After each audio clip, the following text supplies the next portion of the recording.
God's want His people to be proper brothers and sisters. Alright.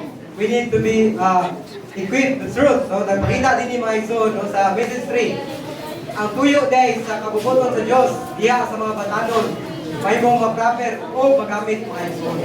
Ikinanglan nga ma-proper anong priorities, no? Ikinanglan nga mapasunod na din tulong kada kong butang mga igsoon, no? Una nga priority mo ang Christ in the church, no? Ang Mateo 6:33, no? But seek His kingdom first and His righteousness. Other things shall be added to you. Ang kingdom is reversed to the church, and righteousness is reversed to Christ. Kinanglan nga may mutang, ma-proper una ang atong Christ in the church. Ayaw tamo ato sa human living. No? Second priorities, kinanglan doon na tayo human living. Human living included na daang trabaho, no? Ang pag-eskwela, no? Diskutan gani diri kinanglan nga gate and education, no?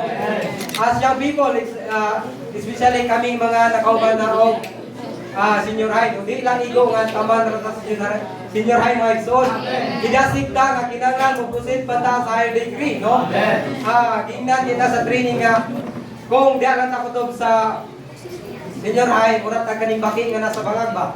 Baka kita lang ta kaning nako kinahawan, pero di ta kabalo kung sa mas lapad pa nga lugar mga igsoon. That's why God naginanglan ng Diyos nga doon na tayo nako kita nga capacity no mga igsoon nga aron mas magamit ta, no? And ang third priority mo ang marriage, no?